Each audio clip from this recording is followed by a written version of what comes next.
Hi everyone, Red Dog Gamer here, and this is part 2 of my Newcastle United Football Manager playthrough.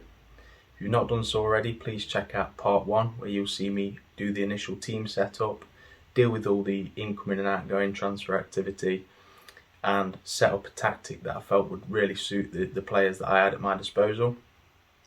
So going into part 2, I'm going to be covering off how I actually finished that first season, some of the fantastic football that was playing, and where we actually finished overall in terms of the league and also the cup competitions. Just let you in on a little bit of a secret. There was some success in that first season, so I'll be sharing that with you as well. Letting you know how all the players performed that I'd signed and also how the January transfer window went as well. But yeah, do you think I was another Steve Bruce for Newcastle, or maybe more of a Kevin Keegan? For this title, and he's got to go to Middlesbrough and get something. And I'll tell you, honestly, I will love it if we beat them. Love it. You'll have to wait and see. But anyway, don't forget to subscribe to the channel. I'm going to be providing lots more gaming content, including a feature on the new From Software title, Elden Ring, on the 25th of February on its release date. But before all that, let's get into part 2 of my Football Manager Newcastle United playthrough. Before I get into how that first season finished, folks, just wanted to give you a bit of a lowdown on what happened in January in terms of transfers. And as you can see there from the inbound activity, Jesse Lingard for 2.7 million, absolute bargain. Man United wanted him off their books, which is fair enough. Also got this French midfielder from Lyon. I'm not even going to try and say that name, but he came in on loan, and I've got the mandatory clause in there to actually make it permanent, so I'm going to have a big chunk of money taken out of my transfer kitty next season. And Darwin Núñez, same sort of deal, structured with Benfica, but both of them had a really big impact in terms of the season and the contributions they made. Then looking at the outbound transfers, you'll see some more players actually going out in January as well. Some of the bigger names there: Sean Longstaff, Dubravka, Dummett, all sort of household names with respect to Newcastle over the last few seasons. But yeah, just sort of trim up that squad a bit further, and to also free up a little bit of budget for the transfers that I made as well. That brings me to the end of season review for the 2021-2022 season. So how did that first season go, folks? Did we taste success? Well, I've already sort of revealed that in the intro. But what was the success? And you can see there a trophy, and it is the Carabao Cup trophy. This is just giving a bit of a show of who were the top performers out of the new incoming players. And looking at that, Adarabioyo, 16.25 mil, and he got the highest average rating. He was absolutely phenomenal in that first season. His ability to bring the ball out and play through balls to the strikers from deep, absolutely fantastic. Timber, although he's a wonder kid, he's got great stats in that first season, and he's contributed with 6 assists as well, so he's had a great first season. Mepham, ever reliable in the back four, and yeah, he had some big performances for me, particularly against the so-called bigger teams in the division. Vardiol, 6 assists, 2 goals, absolutely thunderous left foot on him. But yeah, really good signing. And again, it's another young player and one for the future, really. So it's somebody that can sort of build on and build a team around as years go on. Here is the outcomes in terms of the different competitions. And we actually did win the Carabao Cup. We also finished second in the Premier League, which was a fantastic performance. I'll just show you that now. So final position second. We only finished behind Liverpool. Was actually at the midway point of the season, we was actually top. We did have a couple of blips along the road though, which meant that we finished second. but we did put a good run together towards the end of the season, which allowed us to stay in that top 4 and claim second over Manchester United. Luis Suarez, my Colombian striker, finished as the competition top goal scorer with 30 goals, so he did an absolutely fantastic job for us. Just looking at some of those competition results, and to be honest, there was a little blip around December. I think it was more to do with how many fixtures they were sort of compacted together, but we lost a game against Everton and Watford. They were our first defeats. Lost against Liverpool. Always struggle against Liverpool on this game. But did the double over Man United, beat them 3-1 at Old Trafford and got a 1-0 home win. Got 4 points off Arsenal. Also got, I think, 6 points off Chelsea as well, if I remember rightly. No, 4 points, sorry. And then, yeah, a little blip against West Ham near the end. But yeah, great league campaign. FA Cup, finished in the 5th round, which was the minimum board requirement. So I've either exceeded the board requirement or I've sort of got what they was expecting on everything. So it was a great first season for us. Moments to remember, so the biggest win, 6-1 against Southampton. That was covered on my first part of this series. There was the match to remember, which was against Tottenham, and the goal of the season was Saint Maximin. This just shows the reputation has changed, so it's not really changed that much, but you can see massive increases to revenue, sponsorship, and how much money is actually coming into the club, which is fantastic going forward. This is the accolades for the different players. So fans player of the season, Adarabioyo, no surprise given his average rating.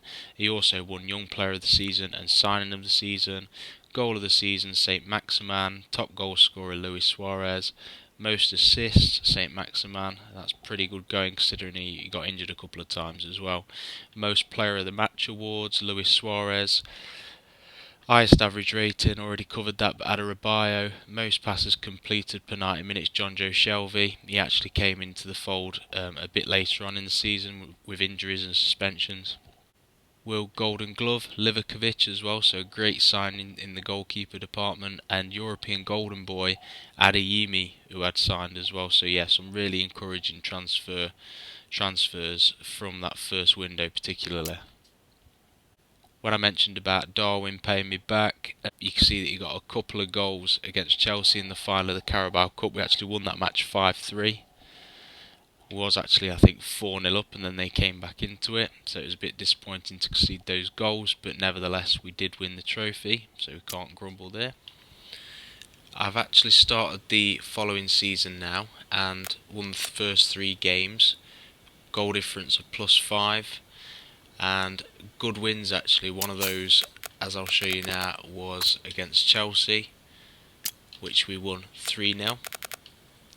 We also won our opening game away at Everton 2-1, and a tough game actually away at Norwich, who were doing reasonably well after the first couple of games, 1-0.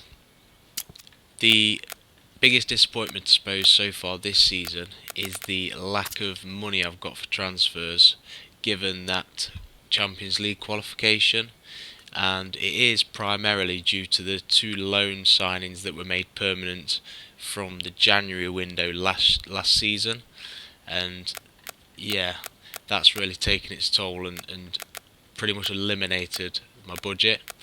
I have managed to bring in Rabiot on a pretty reasonable deal.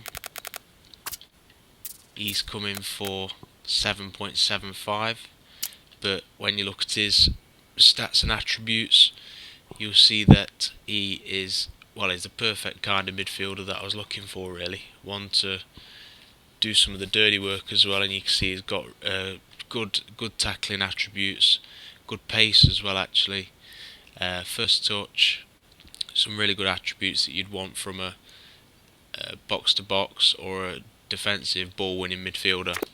One thing I did want to just share on this was the Champions League draw, and that is now due, so I'm going to share that with you. Let's just see how this goes. So it looks like Newcastle is seeded 4th. Means we're going to have a really tough group potentially. Oh, okay. So we've got Bayern Munich, Inter Milan and Olympiacos in our group. Liverpool, Real Madrid, Milan and Celtic. So yeah, I think Celtic are going to be exiting at the group stage, looking at that schedule. As I did in the first episode, I wanted to play a match so you can see how the team is performing. The system is very similar. I have tweaked it a little bit in the sense that I've swapped the ball winning midfielder for a deep line playmaker. Found that really made a difference given the players and their preferred roles. Nunez has been banging the goals in for me, so he's been starting up front. And yeah, let's start this game and see how we get on.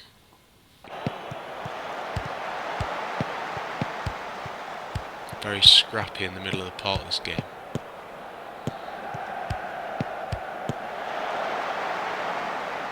Oh no, he's going to give him a penalty.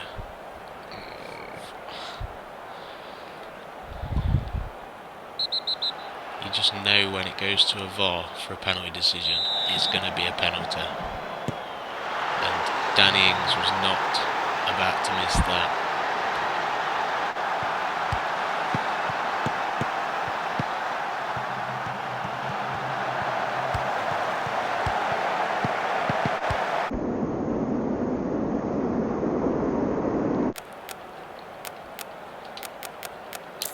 A bit more energy in the middle of the park. I'm going to go for Joe Willock. It's typical of the games that I've featured on this video.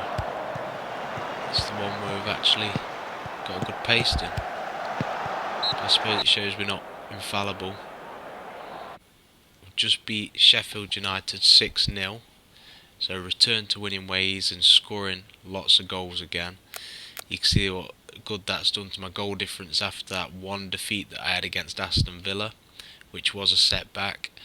But based on the early season showing, at least, it looks like it's going to be another successful season for Newcastle. Darwin Núñez, 8 goals already. He got 4 in the last game, so he's on absolute fire. Before I wrap up this second part to this series, it's the first Champions League game away against Bayern Munich, so it's going to be a great barometer of just where we are in terms of European football and our ability to compete at this high level. I'm going to go full strength, as good as I can get, and hopefully that'll see us make a positive start, but it's not going to be easy. Bayern actually got Rudiger on a pre-contract agreement. I put a contract offer in because he's a free agent after leaving Chelsea, but unfortunately he opted for Bayern, as many players probably would. No offence, Newcastle fans.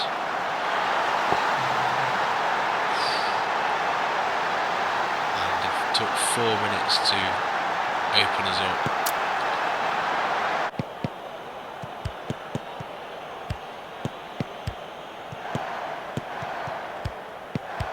The fans are olaying it. It's not a good sign. Kimmich. Fuck off, Lewandowski. Inter's winning their first game against Olympiacos 2-0 as well. I just seen that. Darwin Núñez has pulled one back though.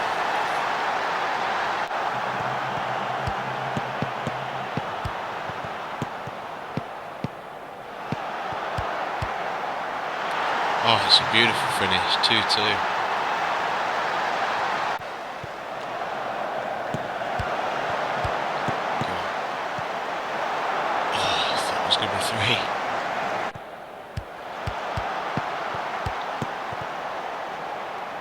Oh no. Addy Aim is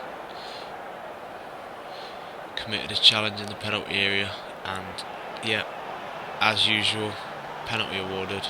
Lewandowski. I knew where that it was going.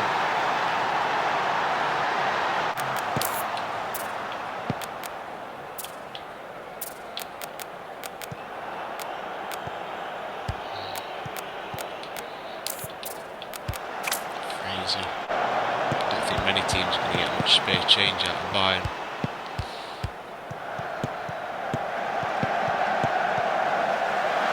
Oh, what a finish. I think some fresh legs might be required.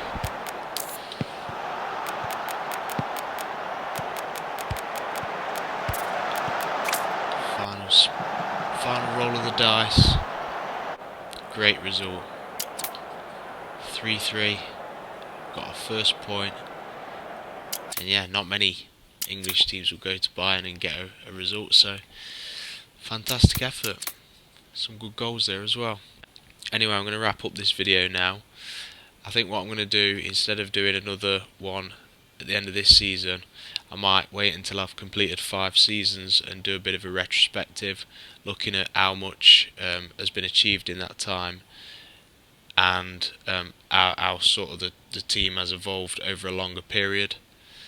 So I will leave it for now and move on to some other projects, but yeah, hopefully you've enjoyed this introduction. I think it goes to show that you can do some really good things with Newcastle on this game with the budget that they've got, certainly initially, and hopefully as time goes on I will be given more money to invest and bring in some more world-class players. But I did make a conscious effort to bring in young players that could develop over a longer period, and that seems so far to be paying dividends. Anyway, hope you enjoyed the video. Please subscribe if you haven't already, and I'll speak to you all soon.